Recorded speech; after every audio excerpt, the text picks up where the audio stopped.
para falar agora do intervenção de terceiros. Gente, no litisconsórcio, como eu disse, o interesse jurídico ele é manifesto. Tem que estar presente. Para ser litisconsorte, se reunir, tem que ter interesse jurídico, a lei presente. Tem que ser, de alguma forma, ter uma união desses interesses jurídicos, né? Uma união de vontades, por economia, por celeridade, para garantir os direitos. Então, é o litisconsórcio. Pode colocar os nomes, né, Cris? O áudio aqui está cortando, né, Mari? Está cortando aí o áudio. Só com a Mari ou com os outros? Entendeu? É porque eu acho que o meu fone está com problema. Então, tá melhor assim. Aqui não está. Mari, vai lá para a sala, que eu aperta toda, entendeu? Mari, eu estou gravando, Mari, fica tranquila. Mari, não sai da sala não, pelo amor de Deus, porque tu ficou o semestre todinho. Não abandona não, por favor. Mari, bota o teu papai para pagar isso aí. Meu Deus. O cara gastou, investir na nossa futura procuradora da República, tu vai pagar as contas dele, tu vai pagar da tua mãe, né? Fala logo isso. Brincadeira, viu, Mari? Porque a Mari é íntima. Então, gente, isso é o... No entanto, quando o interesse, ele não é manifesto. Mas qualquer coisa o Jonathan paga, viu? O médico tem dinheiro. Então, quando o interesse jurídico, ele não é manifesto, mas ele precisa ser provado, o interesse jurídico, aí nasce a figura de quê, gente? Da intervenção de terceiros. É o terceiro que, de alguma maneira, ele vai ser beneficiado ou prejudicado com aquela demanda. Vai ter um interesse direto, de alguma maneira, ou reflexo.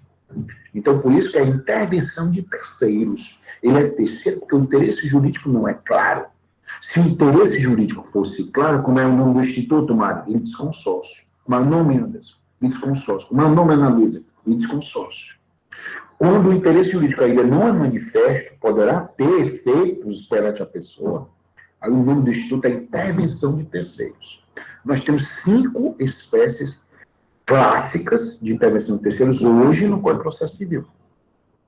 Nós temos assistência, nós temos denunciação da lide ou denunciação à lide, chamamento ao processo, incidente de desconsideração da personalidade jurídica e amigos curia. 5 situações clássicas de intervenção de terceiros.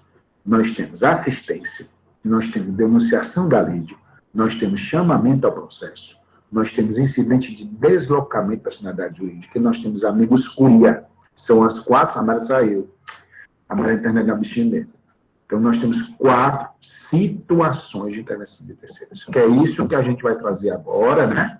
Para ficar legal. Vamos repetir de novo, Bia, pode deixar. Vou abrir agora o slide, tá? Para ficar mais fácil da gente entender. Não é do começo, não é. Peraí. Vou abrir o slide lá o slide. Deixa eu fechar aqui, peraí. Interromper, aí eu vou abrir de novo, tá? Para ficar mais fácil, né, Bia?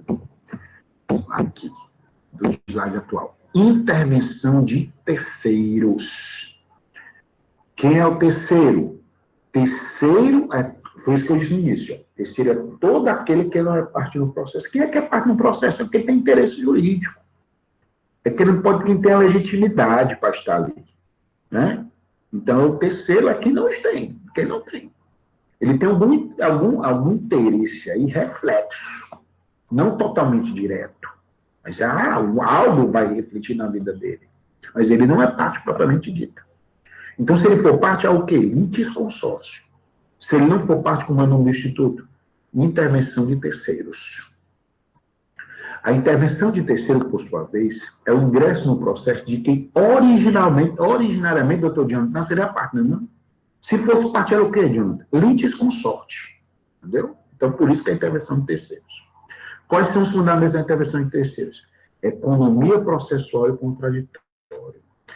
Porque, gente, se o terceiro não pudesse figurar ali, ele podia ajuizar em outra demanda contra qualquer das partes. Né? Por quê? Aquele princípio que vocês aprenderam, o princípio do acesso à justiça ou da inafastabilidade da prestação jurisdicional. Por esse princípio, você pode... É livre o seu acesso à justiça. Você é que sabe, você vai entrar na justiça. Ganhar é outra coisa. né? Então, originariamente, não seria parte. E por economia processual, resolve reunir-se, com vistas ao contraditório, reunir tudo ali. Então, intervenção em terceiro é um terceiro. Se o terceiro for parte, não é intervenção em terceiro, como é um litisconsórcio, tá certo? Então, essa é a grande diferença entre os dois. Intervenção de terceiros, porque ele não é parte propriamente dita. Tá? Então, nós temos 5 situações clássicas. Nós temos a assistência, nós temos denunciação da lei, nós temos chamamento ao processo, incidente de desconsideração, certo? E amigo-escolha. São as 5 situações clássicas. Tem outras, tem para não chegar lá em processo civil. Não, viu, doutor? Viu, Mário? Quando chegar lá, viu?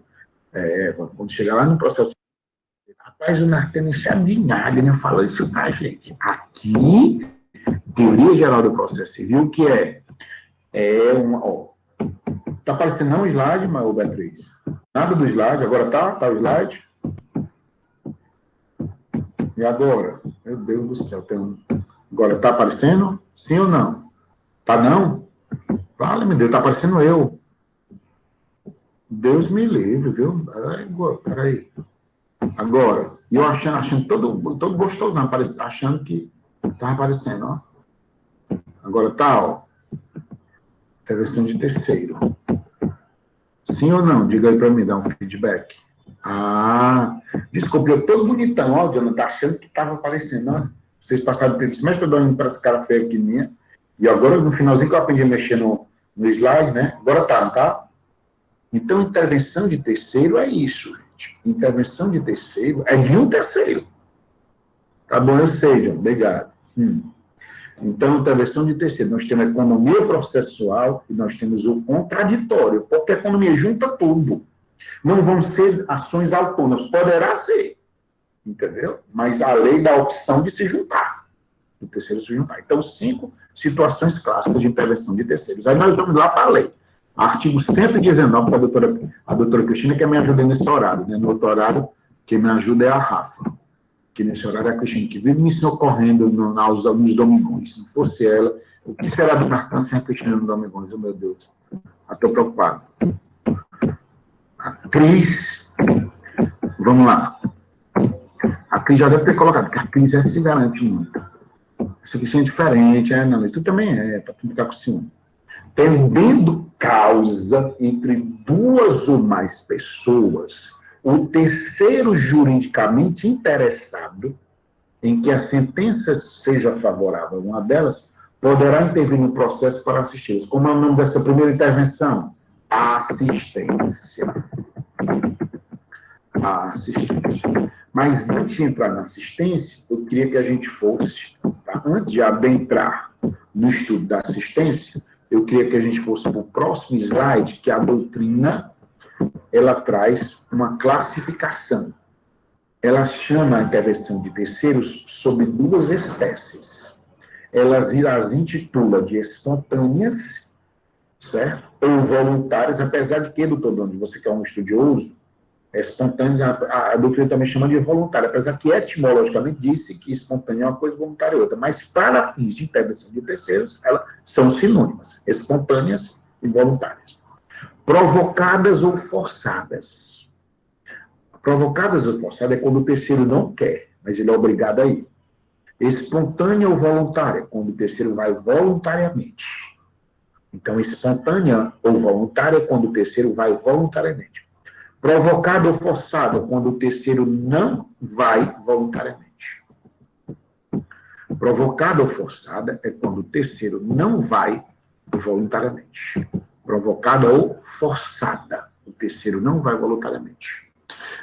Exemplo dentre as 5 hipóteses clássicas de intervenção de terceiros que o nosso Código de Processo Civil contempla atualmente. Que nós temos a assistência, nós temos a denunciação da lei, nós temos chamamento ao processo, nós temos incidente de desconsideração e amigo-escolha. Essas hipóteses, a doutrina chama de espontânea tanto a assistência quanto a amigo-escolha. Eu vou já explicar por quê. Certo? A doutrina chama de provocadas ou forçadas todas as demais. Quais são as demais? Denunciação da lide, chamamento ao processo, incidente de desconsideração da personalidade jurídica e também a amigo-escolha, que a amigo-escolha tanto seria, no caso espontâneo ou voluntária, como seria provocada ou forçada. Isso aí estaria nas duas classificações, tá? Segundo. Tá no primeiro ainda, ou desculpa, Cris, me ajuda, Cris. Ave Maria, a Cris hoje está um negócio, não sei o que está vendo, não. Entendeu? Cris, me ajuda, Cris. Entendeu? Tudo domingo eu estou mais disposta, viu? A moça ajuda o cara e o cara, entendeu? Vamos para o segundo. Se apareceu o segundo, avisa aí. Certo? Meu Deus do céu, não sei o que está vendo, não. Último dia. Ah, sim. Último dia, né? O cara não quer mais nada, né? Já está terminando, todo mundo já fez a avaliação dele, se falou mal, falou bem. Abençoa. Abençoe essa. Pois aí, gente, nós temos as intervenções espontâneas e nós temos as intervenções provocadas ou forçadas. Espontâneo quando o próprio terceiro vai, né? Provocadas quando ele é obrigado a ir, ele é chamado a ir, ele é citado a ir, ele é instado a comparecer, as provocadas ou forçadas. Aí, espontâneos, os exemplos nós teríamos, no caso, a assistência, e espontâneo nós teríamos, no caso, o amigo escolha. Provocada ou forçada, nós teríamos denunciação da lide, certo? Chamamento ao processo, incidente de desconsideração e amigo escolha. Seriam as hipóteses que estão aí no slide, tá bom? E aí nós vamos para cada caso, cada situação, tá? De intervenção de terceiros. Nós vamos para cada situação de intervenção de terceiros. Aí nós temos a assistência, denunciação da lide, chamamento ao processo, incidente de desconsideração da personalidade jurídica. Incidente de desconsideração da personalidade jurídica. A assistência a partir do artigo 119 do Código de Processo Civil. Assistência.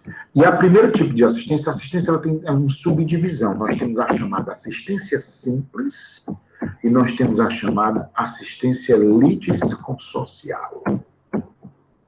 Nós teríamos a assistência simples e nós teríamos... Gente, quem chegou aí, vá lá, né? Não está passando, B não está passando. De novo. Espera aí. Meu Deus do céu, no primeiro hora deu certo, viu, Bia? Não sei o que foi o que houve, não. Vamos de novo, Bia. Pronto. Agora. Então, as hipóteses de assistência, certo? Nas hipóteses de assistência, nós temos assistência litisconsorcial e assistência simples ou litisconsorcial. Assistência simples ou litisconsorcial. Então, se a gente for aqui para o artigo 121 do Código de Processo Civil, o artigo 121 diz o seguinte, o artigo 121. O assistente simples atuará como auxiliar da parte principal, exercerá os mesmos poderes e sujeitar-se-á aos mesmos ônus processuais que o assistido. Sendo rével de qualquer outro modo omisso, o assistido, o assistente será considerado seu substituto. Vamos ao exemplo de assistência. Exemplo clássico de assistência. Na ação de despejo. Ação de despejo ajuizada pelo locador em desfavor do locatário. Ação de despejo ajuizada pelo locador em desfavor do locatário. Nessa ação de despejo, há uma relação entre o locador, que é o proprietário, e o locatário, não direta. No entanto, o contrato de locação aí, gente, ele permitia o que se chama de sublocação. A sublocação, quando se permite em alguns tipos de contrato, é quando o locatário, que não é o proprietário, ele transfere essa responsabilidade, certo, da locação para um terceiro. Também, ele subloca, ele pega aquele imóvel que ele aluga e subloca para um terceiro. Por exemplo, tem um imóvel grande, ele subloca uma parte, um quartinho lá para um terceiro. Então, a figura do sublocatário. Nessa situação que eu tenho um locador, o locatário e o sublocatário, eu posso considerar o quê, gente? A possibilidade, nessa ação de despejo, do sublocatário figurar como assistente simples. Existe a possibilidade do sublocatário figurar como assistente simples. É o que diz o artigo 2.1. O assistente simples atuará como auxiliar da parte principal. Exercerá os mesmos poderes e sujeita-se-á aos mesmos ônus processuais com assistente. Com destaque, quando eu falo em assistência, gente, eu estou falando em apoio, amparo. A assistência não é dar um apoio, é tanto que eu posso levantar provas, eu vou contribuir no direito do assistido. Contribuir no direito do assistido. Eu vou contribuir no direito do assistido. Na assistência, o assistente simples, ele contribui no direito do assistido. Então, a assistência dá uma ideia de contribuição, de apoio, de amparo, notadamente a assistência simples aí no artigo 121 do Código de Processo Civil. Aí nós vamos para a próxima hipótese de assistência. A assistência ela é subdividida, como eu disse, ela é subdividida em assistência simples e assistência litisconsorcial. A outra hipótese de assistência é a assistência litisconsorcial. A outra hipótese de assistência é a assistência, aí vem a parte que não falta dela, litisconsorcial. A outra hipótese de assistência é a assistência litisconsorcial. A assistência litisconsorcial, certo? Que a gente encontra aí no artigo 124 do Código de Processo Civil, a assistência litisconsorcial, que nós encontramos no artigo 124 do Código de Processo Civil, ela ocorre na seguinte situação. Considera-se litisconsorte da praça principal o assistente sempre que a sentença influi na relação jurídica entre ele e o adversário do assistido. Gente, a assistência litisconsorcial é como se fosse uma espécie de litisconsórcio. É como se fosse uma espécie de litisconsórcio ulterior, posterior ou derivado. Quanto ao momento de formação, nós vimos o quê? Que o litisconsórcio vai ser chamado de inicial originário ou, então, litisconsórcio ulterior ou posterior ou derivado. Litisconsórcio inicial originário, que ele está instituído desde o começo. Litisconsórcio ulterior, posterior ou derivado, ele ocorre em um outro momento da demanda, quando a demanda já foi constituída, já foi estabelecida. É o litisconsórcio ulterior, posterior ou derivado. Né? Então, essa assistência litisconsorcial ela é muito semelhante ao litisconsórcio. Ocorre muito nesse tipo de ação que nas ações os herdeiros passam a representar o falecido a condição de réu do processo. Certo? Essa hipótese de assistência litisconsorcial, como exemplo, a gente traz uma situação de litisconsórcio ulterior, posterior, certo, ou derivado. Geralmente é nessas hipóteses, que a gente deu um exemplo nesse litisconsórcio, e aqui é o caso de assistência litisconsorcial. Entendeu? Por exemplo, se ajuiza uma ação contra um terceiro, o terceiro falece. Para dar continuidade na demanda, os herdeiros são habilitados. Então, essa demanda que passa a ser ajuizada pelos herdeiros, os herdeiros podem se habilitar como assistente litisconsorcial. A partir desse momento, é como se ele houvesse um chamado litisconsórcio ulterior, posterior ou derivado. Então, a assistência litisconsórcio seria uma espécie de litisconsórcio ulterior, tá? É uma hipótese de litisconsórcio ulterior, que é o caso aí do artigo 124 do Código de Processo Civil. O melhor exemplo para entender a assistência simplista. O que é que eu preciso ter em mente na assistência, gente? Eu preciso ter em mente que a assistência é amparo, é apoio, é contribuição no processo. Por isso que ela é considerada intervenção de terceiro voluntária ou espontânea. Espontaneamente eu vou para contribuir, para apoiar, porque se aquele direito lá, se der certo, se for procedente, ele vai me beneficiar de alguma maneira. A simples, quando você não tem interesse total, é o sublocatário, aquele exemplo que tem uma ação de despejo do locador contra o locatário. O sublocatário vai dar apoio ao locatário. Ele não tem nenhum tipo de relação jurídica em relação ao locador. Não há um interesse jurídico para ele. Se houvesse um interesse jurídico, como era o nome, haveria litisconsórcio. Já na assistência litisconsorcial, é uma hipótese de litisconsórcio ulterior ou posterior, certo? Ou derivado. Ocorre posteriormente, que é aquele exemplo que a gente já deu em relação a uma ação contra o espólio, que contra um terceiro qualquer, essa pessoa morre e aí ele passa a ser representado pelos herdeiros. Os herdeiros passam a figurar nesse processo, na condição de assistentes litisconsorciais, ou seja, se forma um litisconsórcio posterior ou ulterior, tá certo? Seria essa hipótese aí que a gente sempre traz, exemplo clássico, exemplo da simples. A Bia não entendeu muito o exemplo da simples. Bia, a assistência simples, o teu direito é muito um reflexo.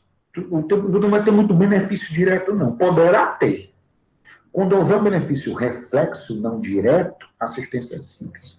Já a litisconsorcial, Bia, é quando há uma caracterização de litisconsórcio.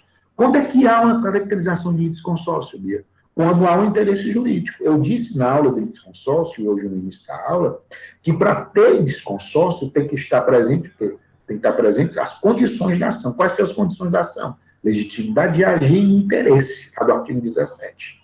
Então, para ter litisconsórcio, tem que ter as condições da ação. Então, a assistência litisconsorcial ela é mais contundente. Há um interesse jurídico mais manifesto. Na assistência simples, eu quero só ajudar. Eu quero ajudar porque, de alguma maneira, aquilo ali vai me beneficiar. Entendeu? Então, assim, neste caso, tá, haveria uma assistência simples. Tá? Uma, de alguma maneira, vai beneficiar. Por exemplo, tem uma ação digamos, uma ação de um condômino, tá? Em desfavor de outro. Um terceiro condômino ali, que de repente, aquele por exemplo, o condômino constrói algum imóvel, alguma coisa lá nesse prédio, no condomínio. E aí, um condômino resolve ajuizar para impedir essa construção. Um terceiro condômino que queira contribuir para ter um benefício, ele pode entrar como assistente simples. O direito dele não é direto, é reflexo. O efeito ali, a decisão ali, poderá ser um precedente a algo assim. Então, a assistência simples é assim. A litisconsorcial é uma espécie de litisconsórcio. Tu tem quase um interesse jurídico manifesto, que é o caso dos herdeiros. Os herdeiros, o interesse é do espólio, que eles representam. Então, a partir do momento que ele passa a fazer parte da demanda em outro momento, é uma hipótese de assistência litisconsorcial. Então, haveria um litisconsórcio ulterior ou posterior, nesse caso. Então, a assistência litisconsorcial, ela é mais grave. Ela não é mais grave, ela é mais contundente, ela é mais robusta, para ficar mais claro, do que a assistência simples, tá bom? Então, primeira situação é assistência. Segunda situação, gente, denunciação da lide. Cadê a Cris? A Cris já está dormindo. Denunciação da lide. Certo? Segunda situação, se a Cris estiver colocada, eu vou ficar todo desmoralizado. Certo? Denunciação da lide, artigo 125 do Código de Processo Civil. A Cris, a Cris ela está certa. A Cris é muito atenada, viu? Menina atenada. É admissível a denunciação da lide promovida por qualquer das partes. Então, a denunciação da lide pode ser por autor, a denunciação da lide pode ser pelo réu. Tem dois exemplos clássicos aí de denunciação da lide. Inciso 1º do artigo 125. O alienante imediato no processo relativo à coisa cujo domínio foi transferido ao denunciante, a fim de que possa exercer os direitos que da evicção lhe resultam. Gente, primeiro ponto relevante. Enquanto a assistência se fala em contribuição, em apoio, em amparo, na denunciação da lei eu garanto o direito regressivo. Na denunciação da lei eu garanto o direito regressivo. Na denunciação da lei, eu garanto o direito regressivo. O que é o direito regressivo? Quando eu quero obrigar um terceiro, certo?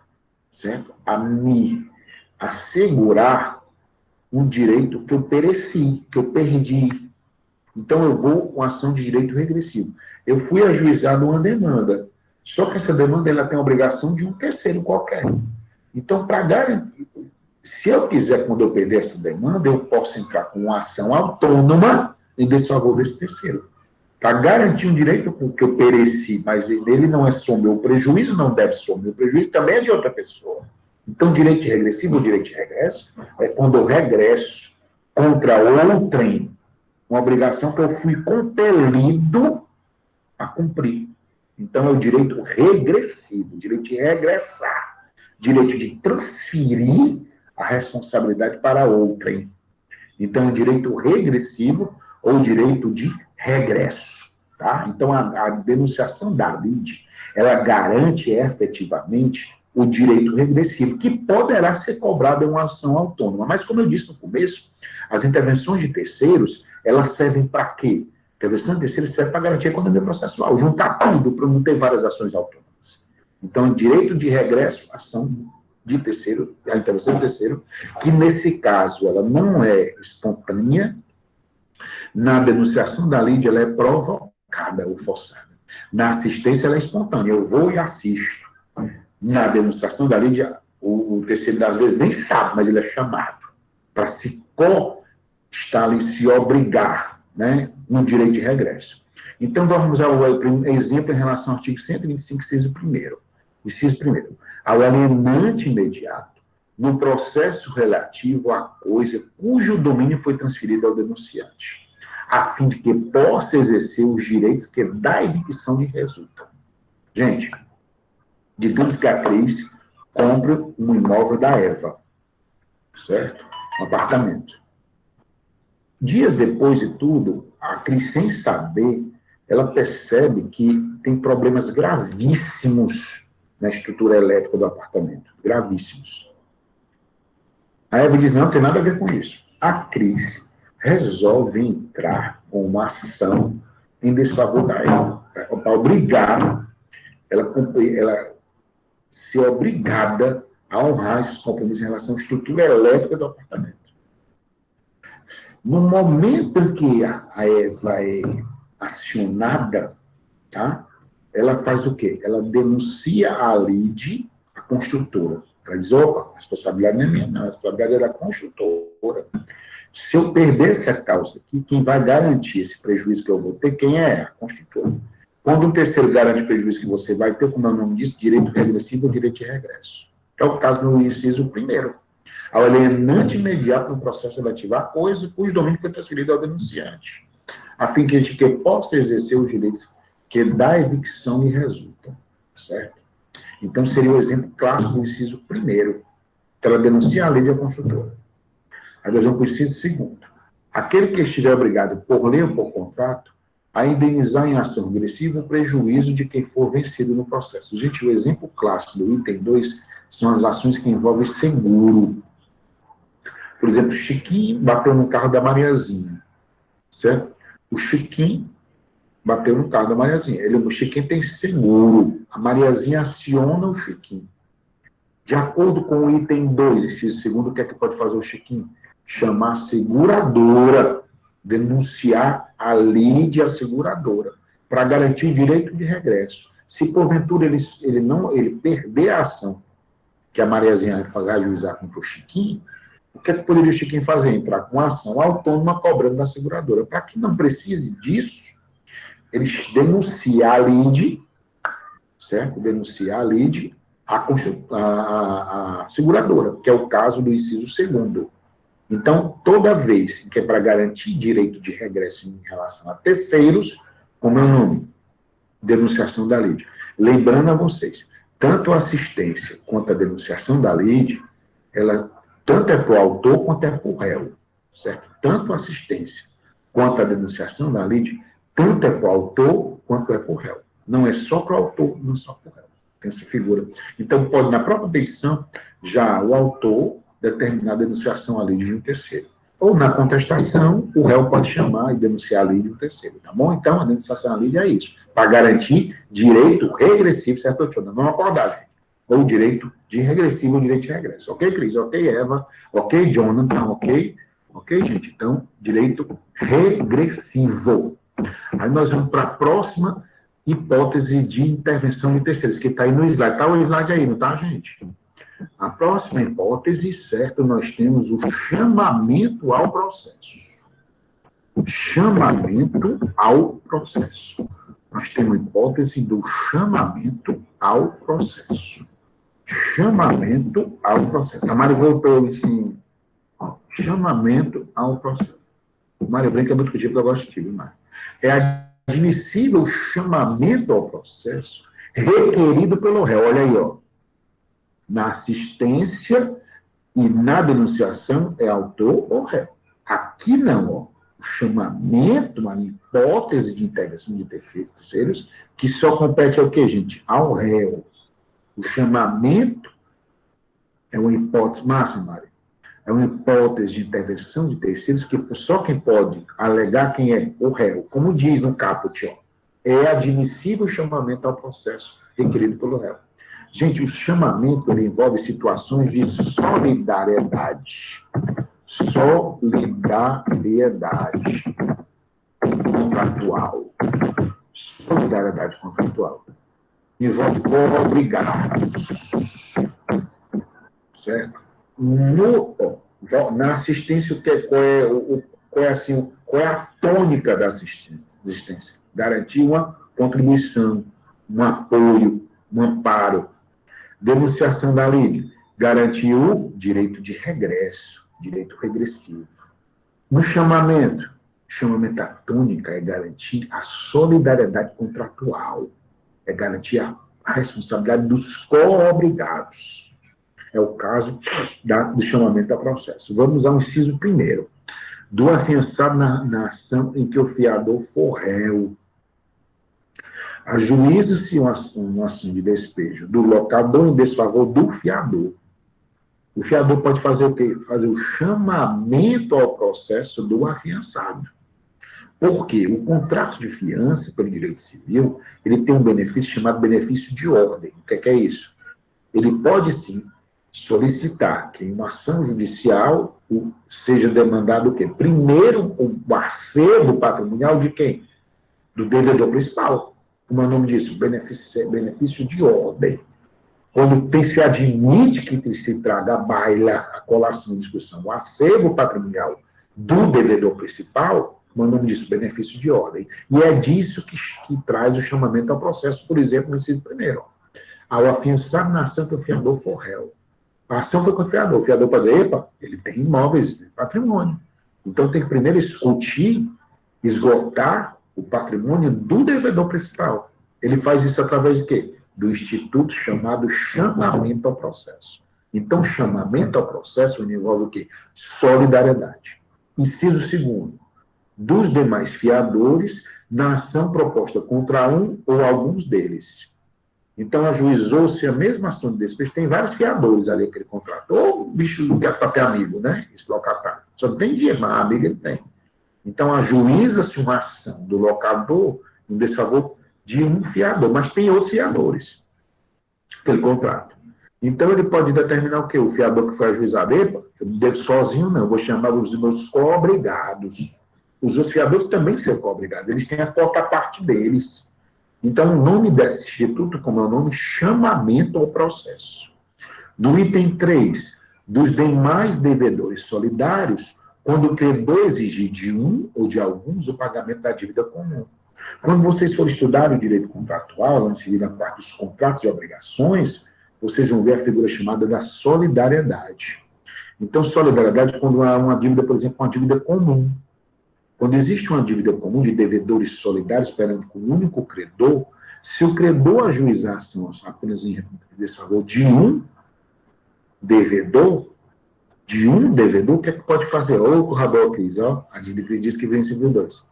Então, como é o nome de solidariedade? E como é que eu chamo os outros devedores? Como é, Cris? Chama através do chamamento ao processo. Por isso que ele é o Instituto Cris de quê? Relacionado ao devedor. O autor não pode utilizar chamamento ao processo. O autor pode utilizar a denunciação da lei, o autor pode utilizar assistência, mas o chamamento é tipicamente do réu. É tanto que numa prova qualquer, se falar, chamamento do autor não cabe. Chamamento é pro réu. Tá? E a última situação dos devedores solidários, que vocês viram em direito civil, como a professora aqui está dizendo, né, que está tranquilo. Então, isso é a figura do chamamento ao processo.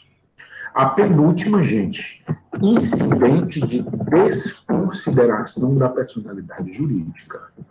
Incidente de desconsideração da personalidade jurídica.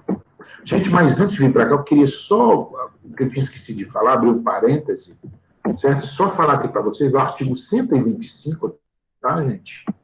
125, parágrafo 2º, lá da denunciação da lei. Voltando, só porque eu tinha esquecido de falar. E eu acho importante, isso aqui é importante, isso cai muito em concurso. Cris, aguarda só um pouquinho. A crise agora foi esquecimento total, não foi crise. E eu perdi aqui. Vocês não falam, eu tenho que ficar conversando com vocês, né? Parece maluco. O que foi que eu disse para vocês? A denunciação da lei, ela garante o direito de regresso, né? E aí o parágrafo segundo, artigo 125, gente, artigo 125, parágrafo segundo, ele traz uma ressalva. Admite-se uma única denunciação sucessiva promovida pelo denunciado quando seu antecessor imediato na cadeia nominal ou que seja responsável pelo designado. Não podendo o denunciado sucessivo promover nova denunciação, que pode ser que eventual direito de regresso desse processo. Digamos, lá no exemplo do apartamento, né, que foi vendido, foi comprado pela Eva, né, foi a Cristina, sei lá. A Eva comprou o apartamento da Cristina e esse apartamento ele estava com problemas, né, que é a questão da evicção. Né? A foi tu que vendeu, Eva, desculpa. A Eva que vendeu para a Cristina, desculpa. Então a Eva vendeu o apartamento para a Cristina. E aí, quando a Cristina ajuiza a Eva, tá, vai o quê? Ela transfere essa responsabilidade denunciando a lei de quem? Quem vendeu a construtora.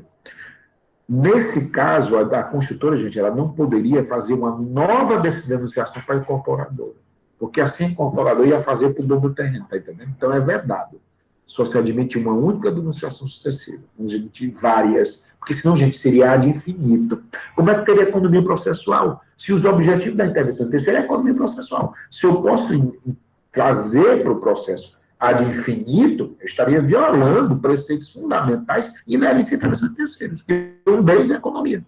Tá entendendo? Então tem que ter economia processual. Ok? Por isso, esse posso para o segundo. Vamos voltar. Tá? Porque isso aí eu fui só para abrir parênteses, porque eu tinha esquecido de falar esse assunto, que às vezes é muito importante. Artigo 125, parágrafo 2º. Aí nós vamos agora para o incidente de desconsideração da personalidade jurídica. Incidente de desconsideração da personalidade jurídica. O incidente de desconsideração, gente, a desconsideração, ela era um instituto que já existia a desconsideração no âmbito do direito civil e no Código de Defesa do Consumidor. Porque, na verdade, quem primeiro trouxe normativamente a desconsideração foi o Código de Defesa do Consumidor, lá no 1990, né? A Lei 8078 de 90, que é o Código de Defesa do Consumidor. Foi ele que trouxe para o nosso ordenamento a figura do quê? Da desconsideração da personalidade jurídica.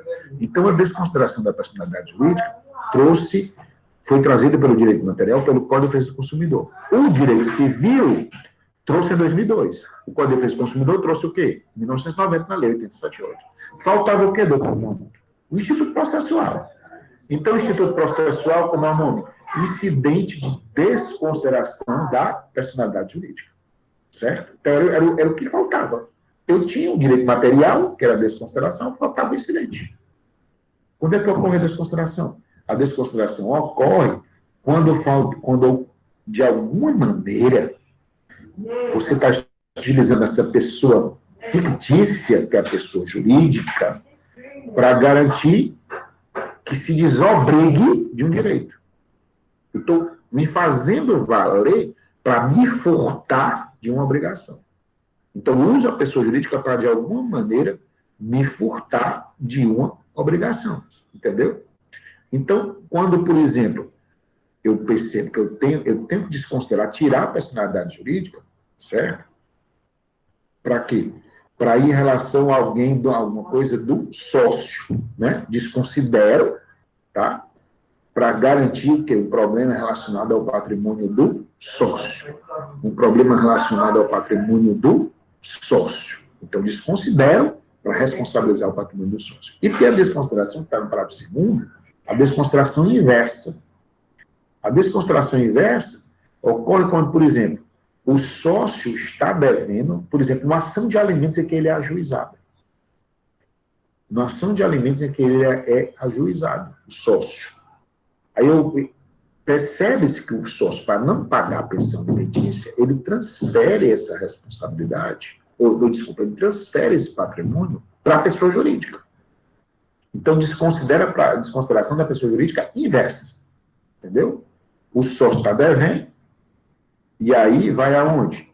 Eu vou em busca do patrimônio da pessoa jurídica. Como é o nome disso? Desconsideração da personalidade jurídica inversa, ao contrário. Inverter os papéis. né? Então, precisava de quê, gente?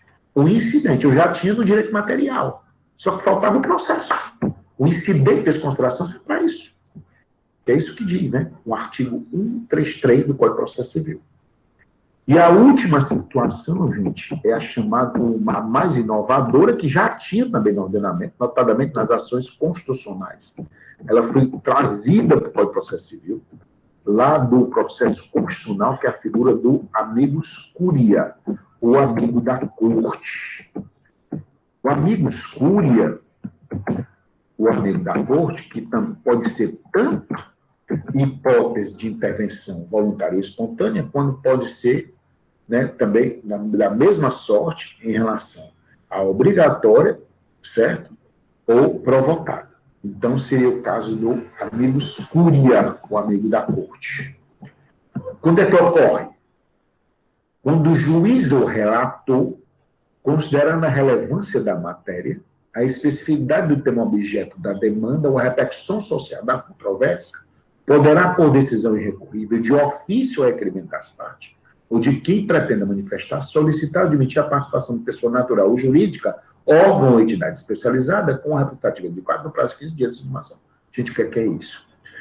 No amicus curiae, diferentemente das outras espécies de intervenção de terceiros, como assistência, demonstração da lei de estimamento ao processo, incidente de desconsideração, aqui só se procura, que, gente, um aprimoramento da prestação jurisdicional. No amicus curiae, há um aprimoramento da prestação jurisdicional. Aprimora-se a prestação jurisdicional. No amicus curiae, há um aprimoramento da prestação jurisdicional. Buscando a prestação jurisdicional, e ele está ali para dar um suporte, qualificar. Professor? Qualificada, entendeu? A questão somente do amicus curiae, quando se quer, de alguma maneira, qualificar, dar um suporte, tá? Porque é muito relevante e precisa dar esse suporte. Quem fala, meu querido? Sou eu, professor Jonathan. Diga aí, chefe. Professor, por exemplo, numa questão que está sendo discutida e a corte ela pede uma espécie de parecer técnico, alguma coisa que venha a elucidar, a trazer mais clareza, do ponto de vista técnico mesmo falando, isso aí estaria configurado o amicus curiae? Totalmente. Excelente exemplo. Totalmente. Por exemplo, no meu caso, delegado, né? Para dar um exemplo meu. Tem uma ação que envolve delegado. E aí a Associação dos Delegados Público Civil, que é a DEPOL, ou a DEPOL Brasil, que é a Associação dos Delegados de Polícia do Brasil, ela pode muito bem, numa demanda dessa, pedir para figurar como amicus curiae. Por quê? Aquela decisão, de alguma maneira, ela vai ter relevância. Entendeu? Para toda uma classe. Ela vai ter uma abrangência maior. Nesse teu exemplo, excelente exemplo. A CUT tem o suporte, vê que tem uma demanda, ela pode muito bem funcionar como amicus curiae, para dar um suporte. Tem que ter, gente, como a gente vê, viu, doutor Jonathan, lá no direito constitucional, né, notadamente naquelas hipóteses em que tem os legitimados, né, da ADIM, que nós temos aqueles legitimados que são originariamente legitimados, né, tá? Por exemplo, presidente da República, presidente da Câmara, do Senado, né? Mas tem outros legitimados, por exemplo, uma entidade sindical de âmbito nacional, um partido político. Lá tem que ter a chamada pertinência temática. Então, a participação do amicus curiae tem que ser pertinente, né? Tem que ser algo que, de alguma maneira, não se beneficia a ele, porque o que é que acontece? Tanto na assistência, quanto na denunciação, quanto no chamamento, quanto no incidente de desconsideração, são hipóteses que, de alguma maneira, vai beneficiar o terceiro, direto ou reflexamente. Já em relação ao amicus curiae, essa entidade, essa pessoa natural, essa pessoa jurídica, não vai ter benefício nenhum. Ela está querendo que aprimore a coisa, que foi o caso desse teu exemplo. Está querendo que se aperfeiçoe. Então, se a CUT tem um parecer técnico que pode ajudar, ela pode participar como amicus curiae. Entendeu? E lá ajudar, dar um suporte. É como se fosse uma assistência mais ampla, quando tem um efeito bem mais amplo. A assistência, a denunciação, o chamamento, o incidente diz respeito à própria interesse terceiro, né? O terceiro, de alguma maneira, ele vai ser beneficiado direto e reflexamente. Já no caso do amicus curiae, não. Ele está ali para dar um suporte, né? Porque é relevante. Então, detalhe, pode ser de ofício, né? O próprio juiz pode chamar, olha, intimar amigo escuro. Ocorre isso, né, constitucionalmente, nós temos a figura da Advocacia Geral da União. No ADIM, a AGU, ela é chamada para defender o texto impugnado, entendeu? Então, como se fosse uma hipótese de amigo escuro. Entendeu? Essa hipótese que está no Código de Processo Civil é quando, por exemplo, vem uma entidade para dar um suporte, mas ela diretamente não vai beneficiar nada. Os seus associados, os seus sindicalizados, de alguma maneira, eles vão ser beneficiados, mas ela não. Ela está ali para dar um suporte, um amparo, para dizer, olha, estou dando um amparo para você, porque o reflexo disso aí vai ser bem maior. Tem um reflexo social, tem uma repercussão social na participação do amigo escuro. A OAB, por exemplo, ela pode participar de um processo em que advogados venham a ser beneficiados ou prejudicados para dar um suporte. Porque a OAB é a entidade de classe que representa os advogados. Então, toda vez que tiver essa participação de um terceiro visando dar um suporte, porque a repercussão é maior e ele não vai ser beneficiado, como é o nome disso? Amigos cúria, ou amigos da corte, né, para dar esse suporte. Então, fazendo uma síntese, fazendo um resumo. Quando eu falar em resguardo, amparo, eu estou falando da assistência. Primeiramente, assistência simples. Na assistência simples, você está querendo só dar esse amparo de uma forma simples mesmo. Já na chamada assistência litisconsorcial, é como se fosse um litisconsórcio propriamente dito.